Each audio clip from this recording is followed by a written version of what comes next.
Hi, I'm Megan Nielsen, Aussie sewing pattern designer and occasional maker of flower crowns.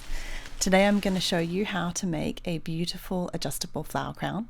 After making many flower crowns over the years, this has become my favorite style as it's not only adjustable, but I also think the ties really add to the romance of the piece. These are the supplies you'll need. 18 gauge florist wire, mine is 46 centimeters long or 18 inches long. Florist tape, flowers, you can use artificial or fresh flowers. I'm using artificial flowers today. Scissors, pliers, chopstick or a pencil, ribbon, I'm using silk organza, and a measuring tape. The first thing we need to do is prepare the wire.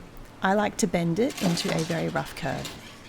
Take a chopstick, pencil, or similar cylindrical object and bend the end of the wire over it to create a loop. Then use some pliers to pinch the ends tight together. We'll use these later to attach our ribbon. Florist tape is really cool. It works by sticking to itself as you stretch it. Working with florist tape is so easy. You just stretch it slightly as you wrap it around your floral stems. That's why I like to add this next step. Gently stretching it as you go, wrap a layer of florist tape around the entire length of the floral wire, ensuring that you cover the ends, but leave the loops free.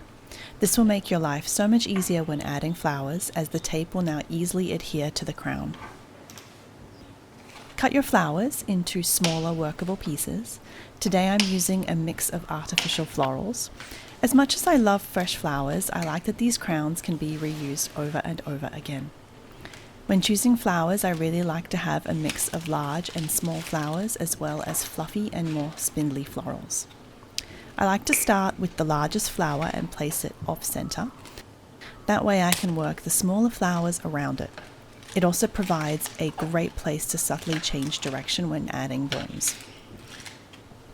The next thing I do is to place some flowers over the end loops to hide them a bit. Just make sure that you still leave them free, as we'll be using them later.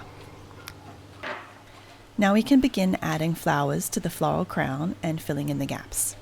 I like to work mostly in one direction, placing all the blooms in a staggered arrangement so that new florals cover the stems and tape of the previous piece. Here you can see that by using a number of spindly and sparse florals, I had a few gaps, so I started adding in a few fluffy bougainvilleas to cover that gap. As you add more and more floral blooms, you'll probably notice your stems will start to build up and become quite bulky. Don't be afraid to just chop those off, reduce some of the bulk, and continue to add blooms. Sometimes if you end up with a funky gap, it can help to place some stems in the opposite direction to fill it in.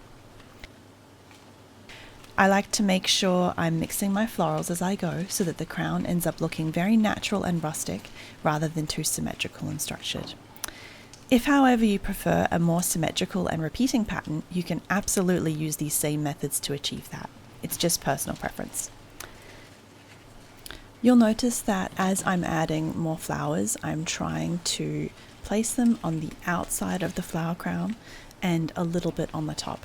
And this is just so that when you wear the crown, it is flat on your head, but also if anyone's a little bit taller than you, they won't see any gaps from the top. So try and keep all those blooms along the outer edge and also the top. Once you've added all your flowers to your crown, I recommend trying it on and inspecting it a bit to make sure there aren't any gaps and that it looks somewhat balanced and is achieving your aesthetic goals. If you find any gaps, it's really easy to go back and add a few more flowers with your tape. Now it's time to add the ribbons. I cut 2 pieces of ribbon that were each 150 centimeters or 60 inches long, but you can choose whatever measurement suits you.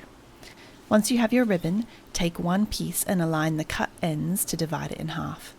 Take the folded edge and pass it through one of the wire loops.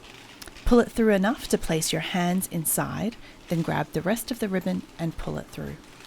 Do the same on the second wire loop. I really love this method of attaching the ribbon as it covers the wire loops very well, is very secure, and is so pretty when you tie a bow and have multiple strands of ribbon draping down. Now that you've made one flower crown, why not make a few more?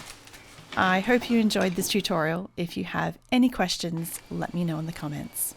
If you'd like to learn how to make a continuous flower crown, as well as some tips on how to keep a crown made from real flowers fresh for a few days, check out my other video on how to make a flower crown. Catch you next time!